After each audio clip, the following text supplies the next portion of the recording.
está claramente demostrada la diferencia entre enseñar y aprender. Otro caso similar, también importante, es de aquel profesor que en la escuela primaria, después de enseñar algunas operaciones matemáticas, estaba enseñando la resta y le dice, Elenita, a una de sus alumnas, si yo te doy 3 caramelos, ¿vos te puedes comer 5? Y Elenita rápidamente respondió, no, señor, no, señor. Ah, muy bien. O sea, que no podés comer 5 caramelos. ¿Por qué? Porque vomito.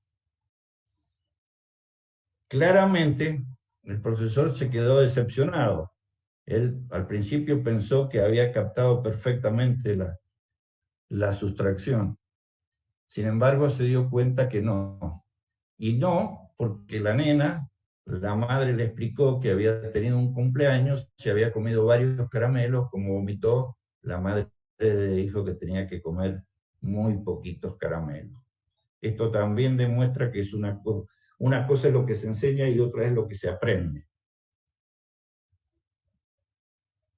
Y una de las formas realmente de poder transmitir conocimiento o de poder transmitir modos de enfrentar la realidad y modos de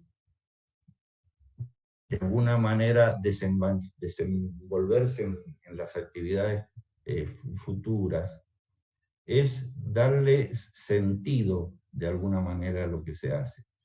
Y para que el profesor le pueda dar sentido a lo que se hace, tiene que ser capaz de transmitir esta idea que, bueno, hay muchos ejemplos. Uno de ellos es muy interesante porque van a preguntarle a unos picapedreros que estaban haciendo un trabajo en una construcción de una catedral. Al picar piedras, estaban transpirados al sol. Le pregunta la persona qué es lo que estaba haciendo y le contesta, acá transpirando como un loco, rompiendo estas piedras que me he machucado los dedos, muy desconforme con su trabajo. Después va a otro y le pregunta qué estaba haciendo y le dijo, bueno, estoy haciendo lo que me han mandado a hacer, tengo que cuadrar esta piedra, hacer de tal medida por tal medida, estoy aquí cumpliendo mi función. Y va el tercero que estaba haciendo lo mismo, con una piedra y un cincel y un martillo, dándole forma a la piedra y le pregunta, ¿y usted qué está haciendo, amigo? Estoy construyendo una catedral. Yo creo que esta es una de los grandes aportes que puede hacer el maestro. Lograr que el alumno tome conciencia de que lo que está aprendiendo es hacer una catedral. Y es también una satisfacción para él, porque él también lo está haciendo. Él, de alguna manera, cuando está enseñando, en realidad está construyendo una catedral.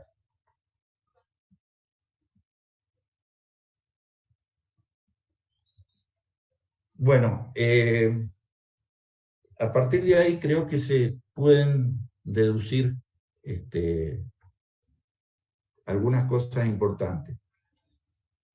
Y si volvemos otra vez al proceso educativo, podemos darnos cuenta que en la primera etapa, en la primera edad, antes de ir a la escuela elemental, que son a los 3 o 4 años, el niño aprendió muchas cosas muy importantes, como es el expresarse, el lenguaje, que es un proceso extremadamente complejo, y sin embargo, con un año y medio, ya lo hace, y lo hace en el idioma en el cual se lo enseñaron. Y si el padre es alemán y la madre francesa y viven en la Argentina, esa criatura va a tener posibilidades de hablar los 3 idiomas, los 3 lenguajes, a lo mejor con menos riqueza lingüística, pero lo va a poder hacer porque su cerebro está capacitado y está con poder y potencial para hacerlo, porque si hay un órgano que es potente en el cuerpo humano, ese es el cerebro. No hay ninguna duda de la potencialidad que tiene.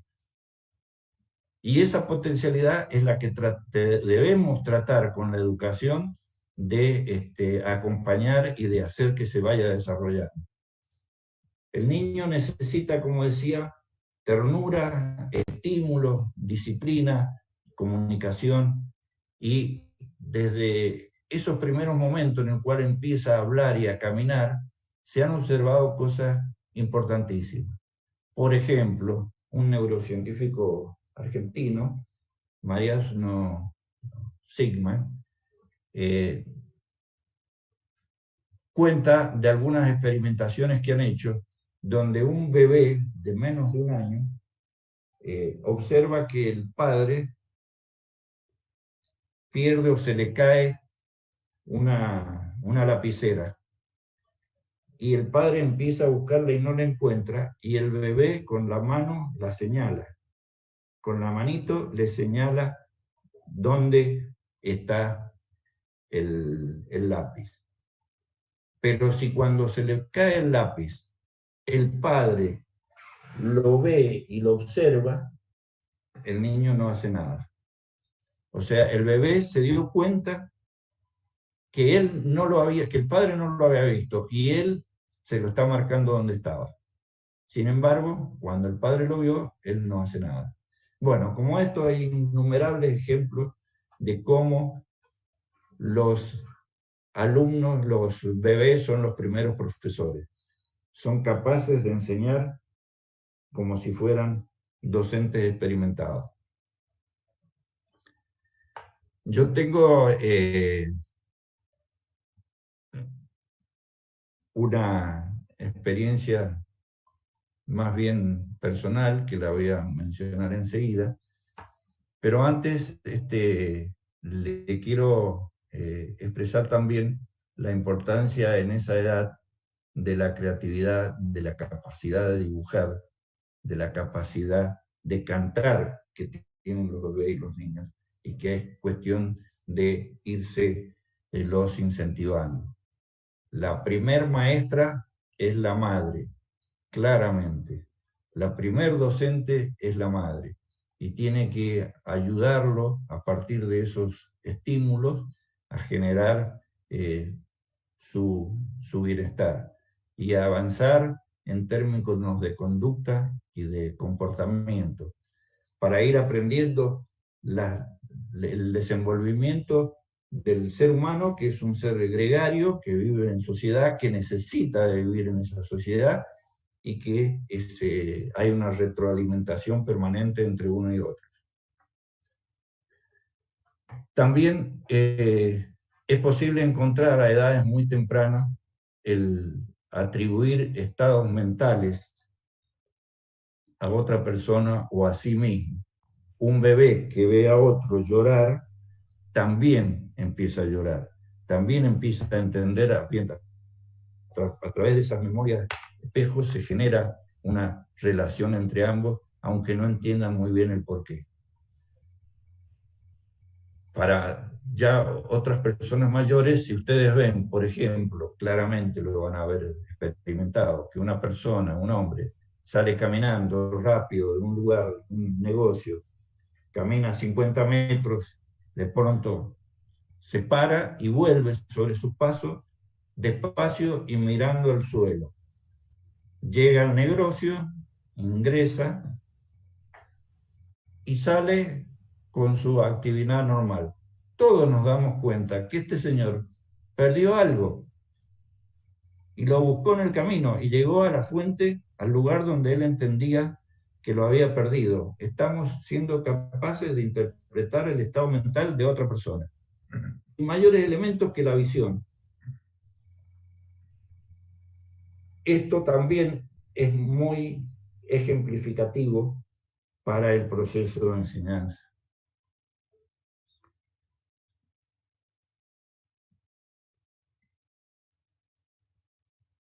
Esto es una patineta eléctrica. Esta es una patineta eléctrica que una chica está por empezar a usar. Esto le ocurrió a mis nietos. Yo tengo 6 nietos, 3 en España y 3 en la Argentina. Cuando vinieron los nietos de España, las nenas, vieron que el nieto de acá tenía una patineta como esta que se le había regalado para el fin de año. Y estaba andando. Obviamente no se la quería prestar.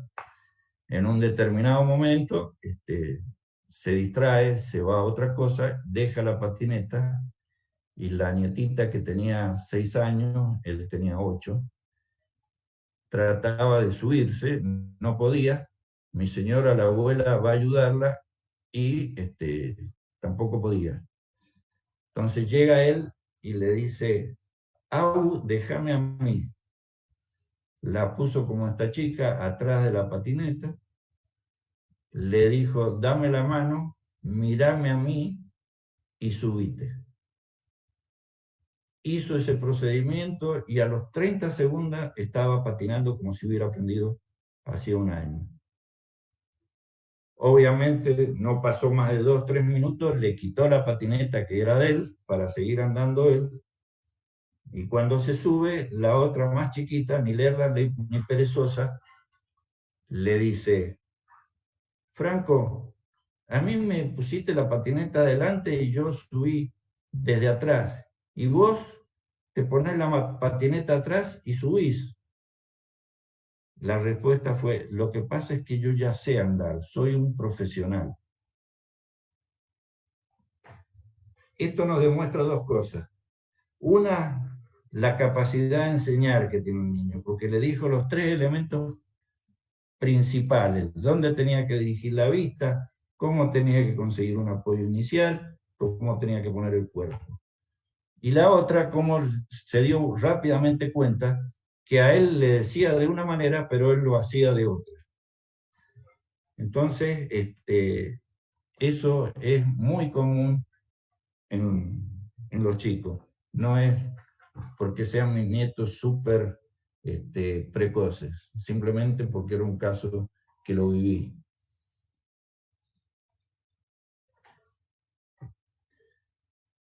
Bueno, después de haber hecho estas consideraciones generales sobre los rasgos más importantes a tener en cuenta en este proceso de enseñanza y aprendizaje, donde quisiera haber podido transmitir cuáles son algunos de los puntos más importantes, probablemente hay algunos que han quedado fuera, o varios. Pero creo que ahora al aplicar lo que ocurre en cada una de estas etapas, podemos llegar a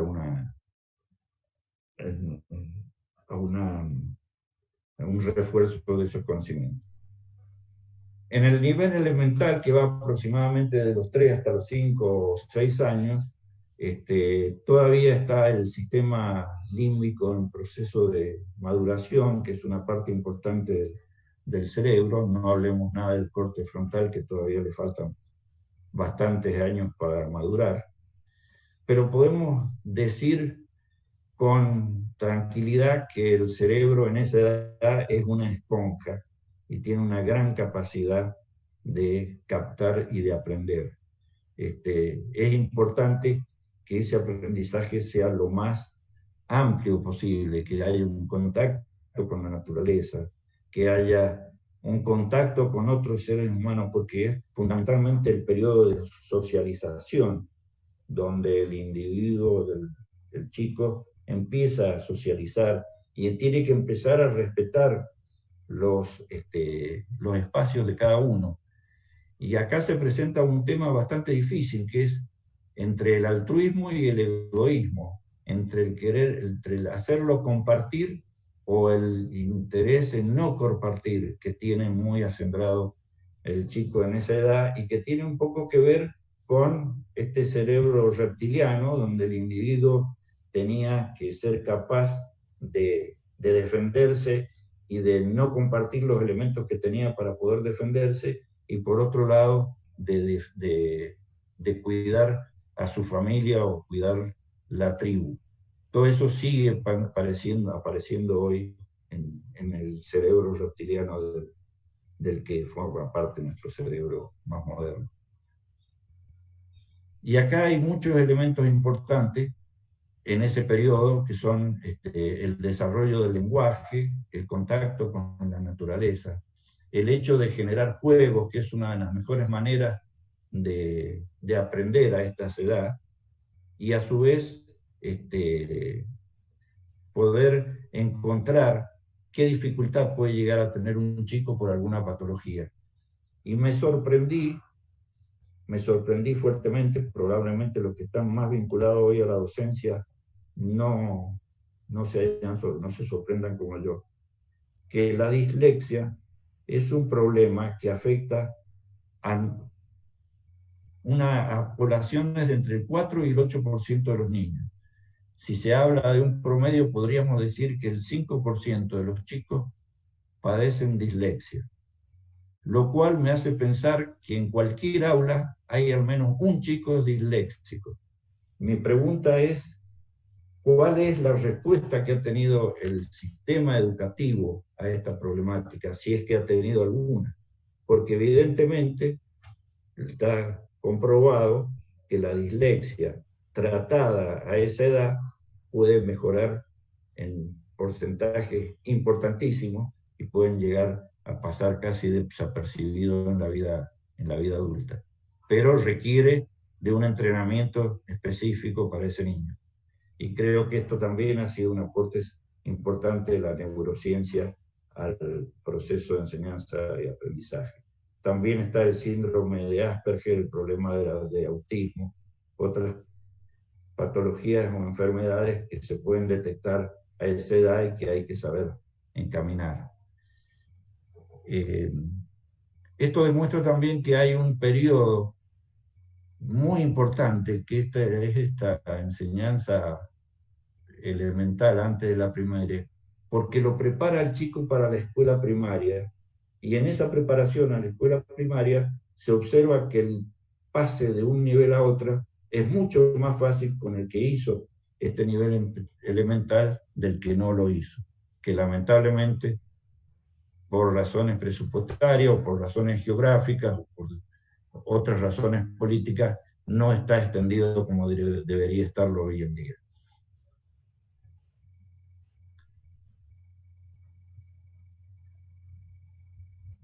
Bueno, acá sí les voy a pedir que hagan un esfuerzo, les voy a dar unos minutos, porque quiero que lean esto, porque la lectura es otro tema sumamente importante, por la lectura en sí y por lo que significa.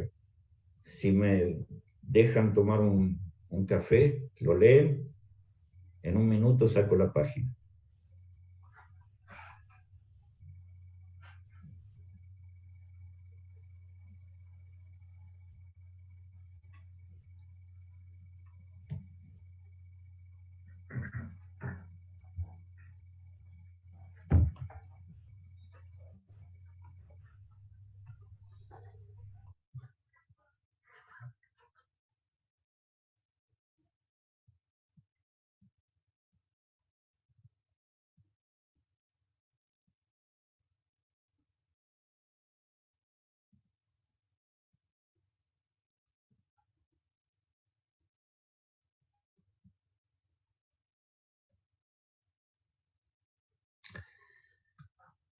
Bueno, si van terminando, sigo, si no me dicen.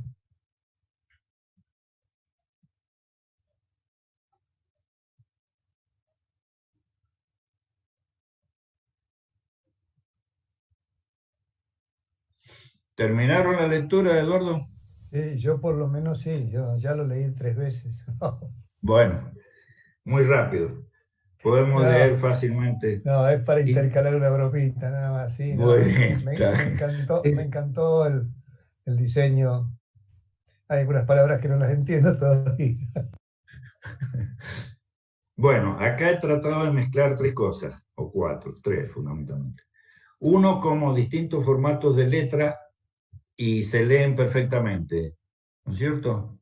Esta información va a ir ingresando entrecortadamente. Bueno, son distintos tipos de letras y sin embargo el cerebro las interpreta como si fuera una letra común o estándar o anterior. Después está probado que si uno no cambia la primera y la última letra, en muchas palabras es posible leerlas sin mayor inconveniente. Pero cómo es que unas pocas marcas de un papel blanco proyectadas en su retina pueden evocar un universo entero.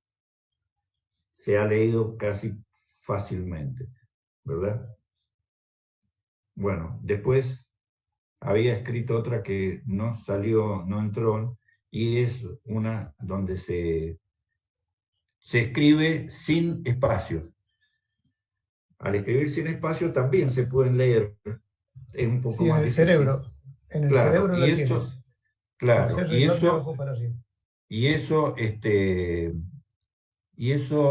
se hizo hasta hace 1000 años, 1200 años, se escribía así. Después empezaron unos monjes irlandeses a escribirlo separado y después se fue generalizando. Se puso a veces un punto entre una palabra y otra, o una raya, hasta que directamente se estableció el espacio. Ahora me dice que en Instagram, en alguna de estas plataformas, se está dejando de usar el espacio. De nuevo. Bueno, esto nos explica la proeza, como dice el texto, de estar leyendo, de cómo el cerebro es capaz de leer un alfabeto que se creó no hace más de 4 o 5 mil años, cuando el cerebro necesita cientos de miles de años para su desarrollo y tiene entre su formación esa antigüedad. ¿Cómo se adaptó y por qué logró adaptarse a esto de una forma tan eficiente? Bueno, hay un investigador que se llama Stanislao de Aene, que tiene muchos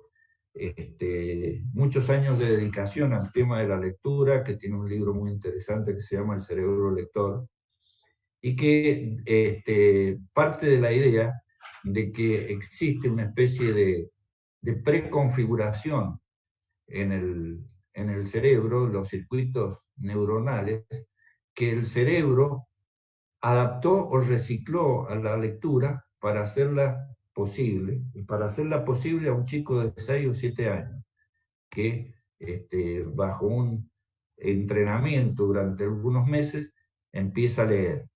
Y empieza a leer transformando grafemas, que son letras que se van agrupando en sílabas para que formen palabras, y que después estas palabras van teniendo significado, y después esas palabras que constituyen una frase ya tienen un significado, y eso es un proceso evolutivo, consecutivo y permanente, que le permite ir tomando más conciencia de lo que está leyendo y siendo capaz de entender todo lo que está leyendo, y llega a un punto en el cual, cuando uno observa a un chico que ha leído, en muchas ocasiones no entiende el significado de una palabra, pero entendió el contexto. Entonces, es prueba que ya aprendió a leer. Este tema me parece que es muy importante para poder demostrar la relación entre los avances que ha habido en la neurociencia y el proceso educativo. Y esta importancia que tiene la lectura no es solamente porque aprendamos a leer. Como decía Borges, leer es pensar con el cerebro de otro. Creo que además de leer como pensar con el cerebro de otro, le da al cerebro, al sistema nervioso, una capacidad de generar nuevas conexiones neuronales y de ser capaz de enfrentarse a situaciones muy diversas. Está probado que un analfabeto o alguien que no aprendió a leer tiene una serie de limitaciones, no solamente porque no aprendió a leer, sino porque es incapaz de resolver situaciones a futuro que un alfabeto resuelve fácilmente. Por lo tanto, tenemos que ser, creo que en eso la sociedad y la Argentina tiene porcentaje de alfabetización bastante alto, pero que hay otros países que hoy todavía no lo tienen. Y me parece que es importantísimo inculcarlo, no solamente por lo que significa hacia el hecho de leer o no leer, sino, como mencionaba, la capacidad de resolver situaciones nuevas y desafíos diferentes. Bueno, pasado del nivel elemental, vamos al nivel primario. Quise hacer esta acotación adicional con la lectura. Y ahora vamos al nivel primario, donde aquí aparece la lectura y la escritura, la necesidad de esa habituación o esa repetición, que no es simplemente el repetir por repetir, sino probablemente el repetir, la idea es repetir haciendo hincapié a distintos puntos de vista sobre el mismo evento o sobre la misma idea que se quiere enseñar. Eso creo que es un aporte importante, de contextualizar ese conocimiento o esa idea a transmitir a partir de una repetición no automática o estandarizada, sino desde distintos puntos de vista. Bueno, acá está el tema que he estado mencionando antes, de la necesidad de la asociación de la memoria, porque el cerebro le resulta muy difícil retener más de 7 o 8 elementos. Entonces, nosotros cuando tenemos que decir el número de documentos o el número de quill o de quick, que tiene más de 8 o 9 cifras, no decimos 1, 7, 3, 4, 7, 9, 36. No, decimos 707, 850, 76, 7. Vamos agrupando y ahí podemos recordarlo mucho más fácilmente. Para que la educación primaria sea más eficaz, hay que tener en cuenta varios elementos. Uno de ellos es que los niños en realidad se deshidratan muy fácil. Y cuando uno ve a un chico correr a tomar agua porque tiene sed, es porque ya está deshidratándose. Por eso sale como despedido a buscar un bebedero para tomar agua. Entonces, algunos profesores indican que es muy importante que los chicos se hidraten apenas llegan al aula. Y los chicos cuando llegan al aula llegan de alguna manera estresados. Antes porque tenían que venir de muy lejos, bueno, ahora también, depende de dónde vivan, llegan ahora muy tempranas al colegio y se encuentran con una situación de estresada. Entonces, hoy también se puede observar cuando llegan a la escuela, se bajan de un auto, van corriendo con una mochila, suben escaleras, llegan, se atropellan, y eso no es bueno para iniciar el proceso. Necesitan una relajación, una respiración durante unos segundos, una hidratación, un saludar a los demás, uno integrarse al ambiente, que no lleva más de 5 o 10 minutos de la clase, y a partir de ahí empezar con lo que es el desarrollo de la clase que se va a dar o que se está dando. Bueno, yo hablé del ritmo circadiano al principio porque también es muy importante. Creo que la sociedad moderna, y me refiero a moderna no a la actual, sino desde que se inventó la la electricidad, empezó a cambiar su periodo de vigilia y sueño. Este periodo de vigilia y sueño se fue desplazando, haciendo que uno empiece a dormir más tarde y a despertarse más tarde en la mañana también. Y eso se hace mucho más agudo para los chicos del secundario. Entonces, creo que hay un desfasaje entre el ritmo circadiano de los chicos y el ritmo y el horario de las escuelas, que debiera ser contemplado para que el aprovechamiento en la atención sea más eficaz. La escuela primaria también, además del proceso de enseñanza y aprendizaje y la elección de temas a ser desarrollados y a ser transmitidos, tiene que tener en cuenta que la mayoría de los valores tienen que ser de alguna manera desarrollados y practicados y experimentados en esa escuela primaria. En esa edad, los chicos son capaces de desarrollar la empatía, la solidaridad, el respeto, el cariño, la curiosidad, los desafíos que enfrentan y el trabajo o el juego en conjunto. Y quiero marcar esto porque sería un error tratar de desarrollar esos valores en la escuela, en el nivel secundario. Y en el nivel secundario esto es imposible, o muy difícil de hacer, porque el adolescente tiene un cerebro en ebullición.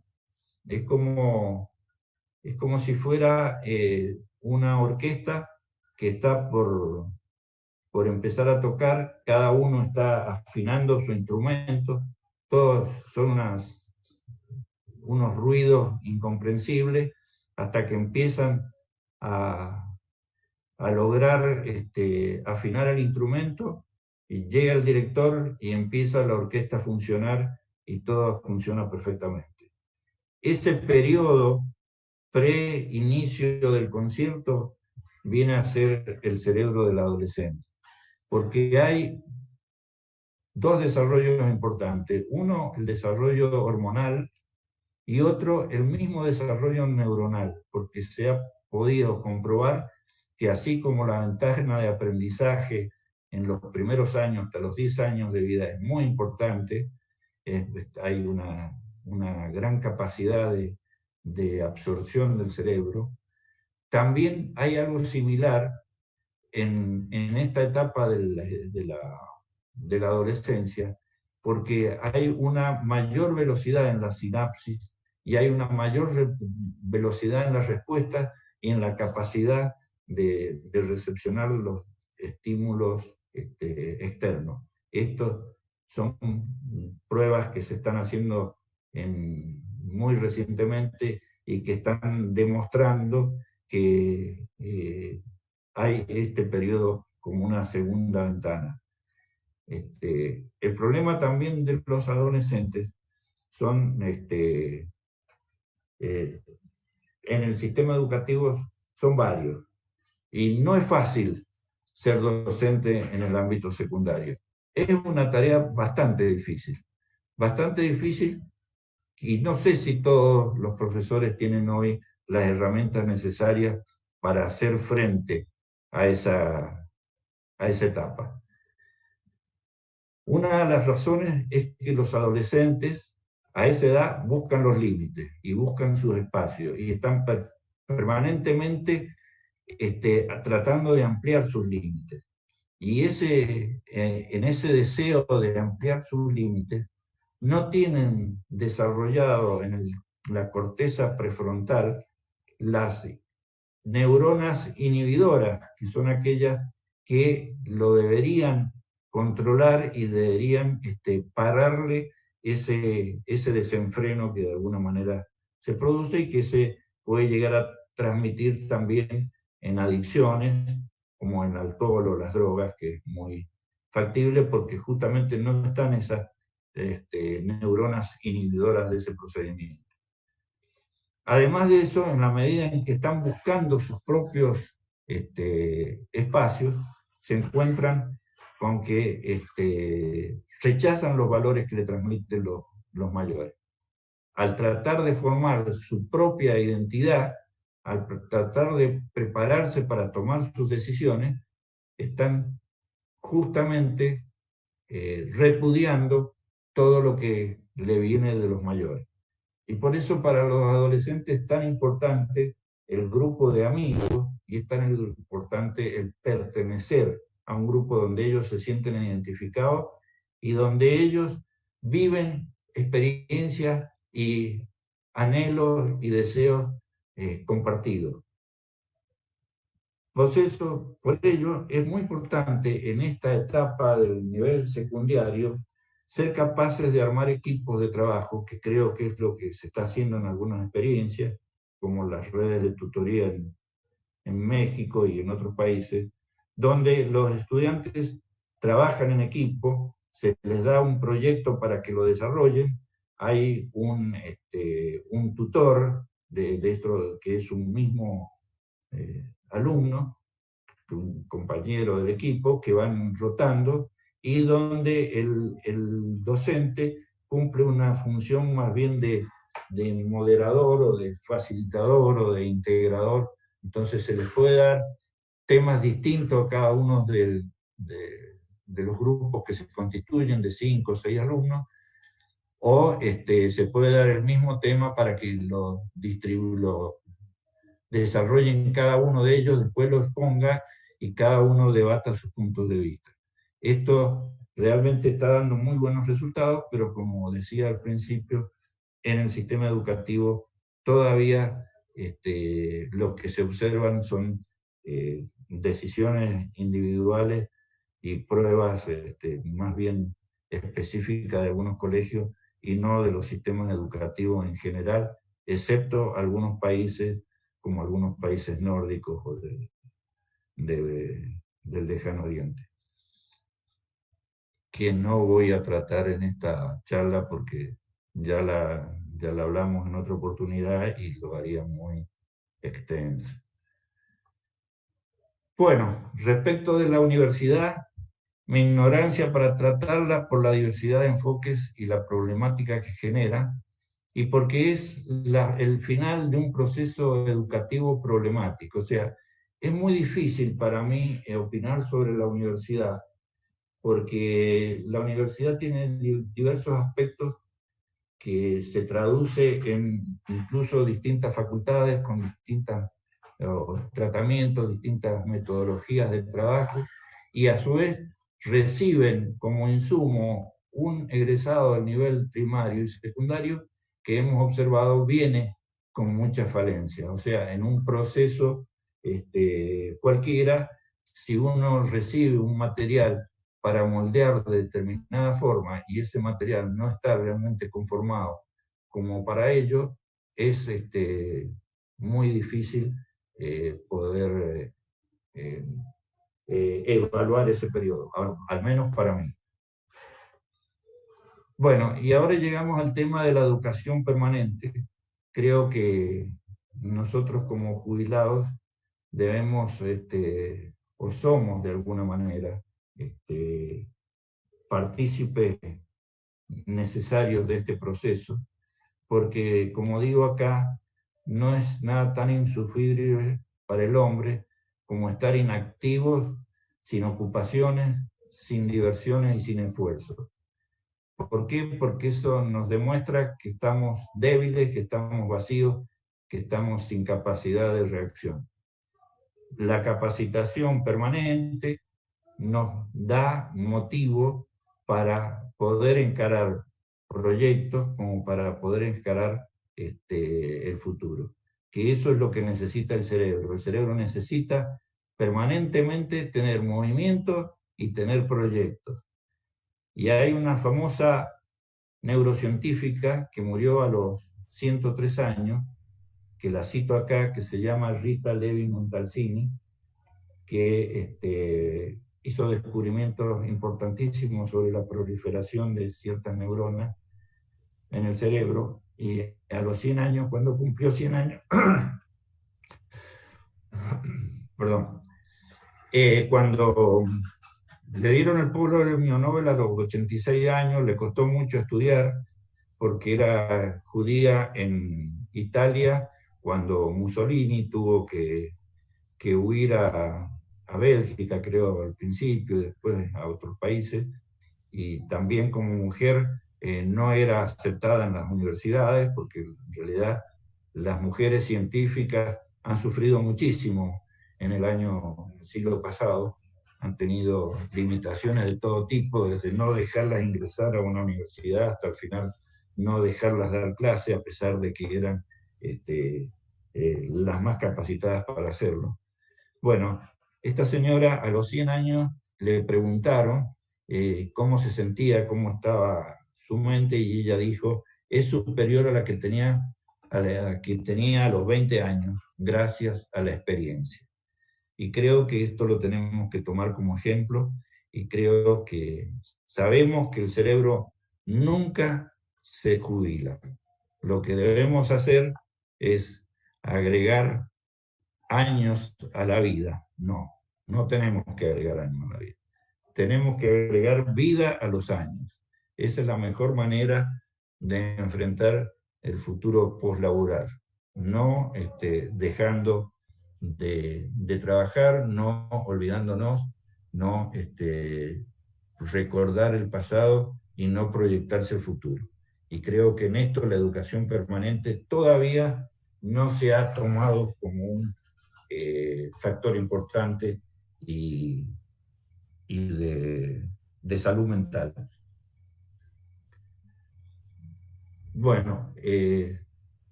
quedan dos temas que son bastante serios y no estoy en condiciones de desarrollarlos plenamente, pero sí puedo transmitir las inquietudes que hoy se están desarrollando en todos los estudios más serios. Cuando uno empieza a leer neurocientíficos o quienes están investigando en este tema, serios, y que están a lo mejor 15, 20, 30 años trabajando en una partecita del cerebro, las respuestas que le dan es que se conoce muy poco del funcionamiento del cerebro. Algunos dicen el 5%, otros el 10%, otros el 20%.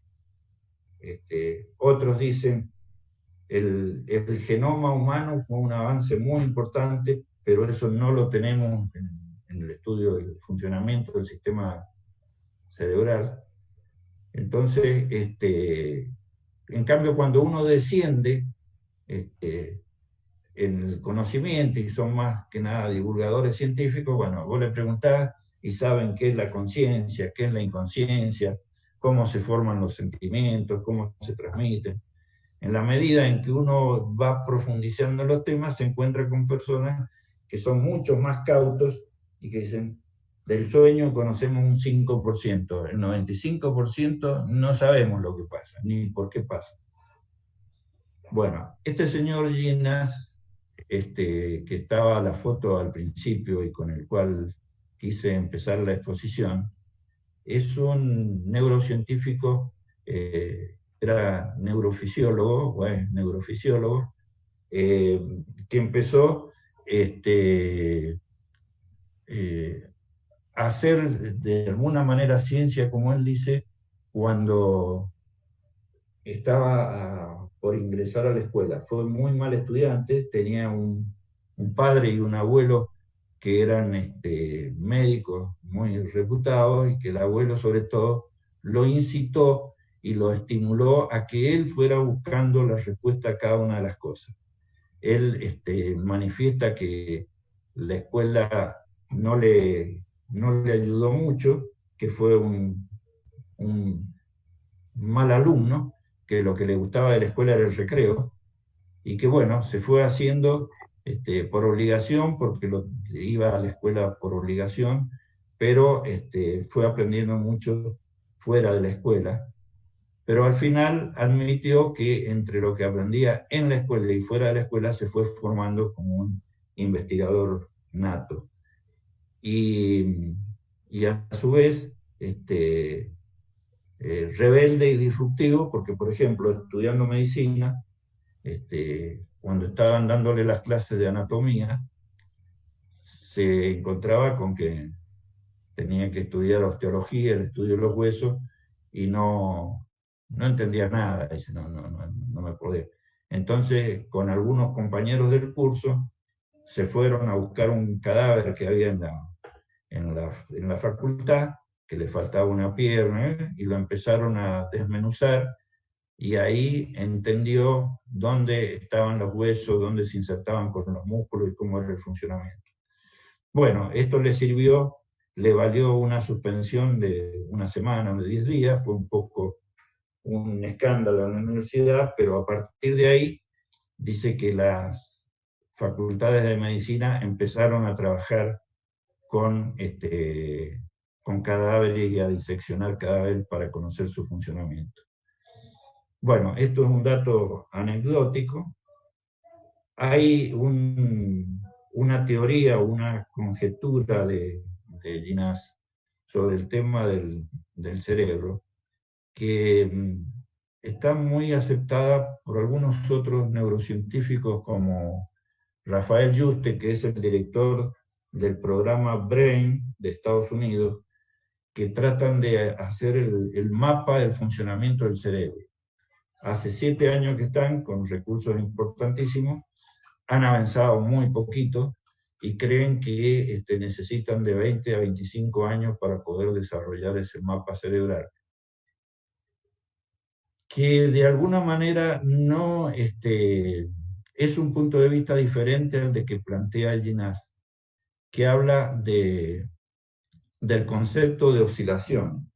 Él plantea que hay muchas neuronas que poseen una actividad eléctrica que genera variaciones oscilantes de acuerdo a los voltajes diminutos que poseen a través de la membrana celular. Y que en las crestas de esas oscilaciones ocurren distintos eventos eléctricos más importantes que son la base de las comunicaciones de neurona a neurona. Esta sería la raíz neurológica del conocimiento de la conexión. Y él propone que aunque el funcionamiento interno de la que llamemos mente está de alguna manera dirigido por los sentidos, también está generado por esas oscilaciones que se dan dentro del cerebro. Por lo tanto, él plantea que el cerebro toma del exterior y construye una especie de realidad virtual sobre la cual el hombre manipula y actúa y proyecta. La clave fisiológica de esta teoría es el funcionamiento de lo que él llama los generadores centrales de patrones, que son redes neuronales que funcionan independientemente de los estímulos internos. O sea, son redes neuronales endógenas que producen salidas a partir de patrones rítmicos. Bueno, estos circuitos locales generan una especie de patrón de actividad eléctrica que son repetitivos y cuyas oscilaciones posibilitan el desarrollo de las neuronas que generan el movimiento. Y a partir de esa sincronización de estos centros neuronales o marcadores neuronales, de nodos neuronales, se genera la capacidad de nadar o de correr o de andar en bicicleta. Bueno, aquí aparece cómo se codifica este mare magnum de circuitos oscilantes. Bueno, él dice que hay una especie de resonancia temporal en las neuronas que son capaces de codificar esos aspectos y que permiten hacer una una especie de unión conceptual de esos aspectos. Por ejemplo, plantea el caso de la abuela, que cuando uno piensa en la abuela, se empiezan a generar una serie de resonancias temporales de las neuronas, donde por un lado aparece el recuerdo de la casa de la abuela, de la vestimenta de la abuela, del rostro de la abuela, y así se compone todo esa realidad. Esta es una conjetura que aún no está probada, pero que muchos neurocientíficos serios la consideran importante de explorar, porque sería un enfoque más bien temporal que espacial del cerebro. O sea, en el tema físico que sabemos, el espacio-tiempo estaría acá también interviniendo. Parece que es un enfoque interesante. El otro tema que quería transmitirle para dar un poco por terminada la charla es este filósofo que se llama Eric Bostrom, que es profesor en la York University y es el director y creador del Instituto para el Futuro de la Humanidad, donde estudia temas que hacen como él lo plantea, al futuro de la humanidad en distintos ámbitos. Yo he tomado más que nada lo que él hace referencia cuando habla de la inteligencia artificial y de las máquinas superinteligentes, que en realidad se plantea si esas máquinas superinteligentes, que inexorablemente van a venir, que no hay necesidad de parar ese desarrollo investigativo y tecnológico, porque forma parte de la evolución del hombre, son lo que se llaman las máquinas superinteligentes o la inteligencia artificial. El problema que él plantea es que debemos ser capaces de darnos cuenta que esa inteligencia artificial no puede absorber lo que son las prácticas de los valores humanos. O sea, hay que ser optimistas en este enfoque, pero con mucha cautela. Esa superinteligencia es como un portal que hay que atravesar de cualquier manera y no podemos evitarlo. No somos, no estamos ni preocupados, digamos, no tenemos ni que maximizar ni minimizar ni una guerra contra las nuevas tecnologías, ni un aplauso desmesurado. Tenemos que ser capaces en modificar la situación, porque hay muchas cosas que van mal en esta sociedad. Esta no es una sociedad ideal, una sociedad donde siguen existiendo guerras, hambre, injusticia, desempleo, pobreza. Y lamentablemente existe una carrera entre las capacidades tecnológicas y el saber o el desarrollo científico. Pareciera ser como las capacidades tecnológicas van a un ritmo mayor que el conocimiento científico, y que necesitamos un nivel de colaboración en un mundo muy importante para poder sobrevivir a estas modificaciones. También aquí menciona que uno de los aspectos importantes que contribuyen a este desarrollo es lo que se logra con la educación. Él plantea que no es hoy el reto el desarrollo de las máquinas o de la inteligencia artificial, sino que es el desarrollo moral de nuestra especie. Y aquí dice, la ética y la neuroética tienen que ser capaces de asumir este desafío y tiene que ser asumido a nivel global, porque los efectos van a ser en todo el mundo y no en algún lugar en especial. Uno de sus libros más interesantes es el que menciono acá abajo, Superinteligencia, Caminos, Peligros y Estrategias. Por último, habla de que la ética. Bueno, repito un poco lo que ya he dicho, la naturaleza de la vida en la Tierra es la transición hacia la era de la inteligencia de las máquinas. Y lo que ya le mencioné, el verdadero reto no está tanto en la inteligencia que alcancen las máquinas, sino en el desarrollo moral de nuestra especie. Y para concluir, quiero expresarle mis deseos de que muy pronto podamos decir, no nos quedemos más en la casa, dame un abrazo. Muchas gracias. Gracias, gracias a vos, muchas gracias a vos, Adolfo.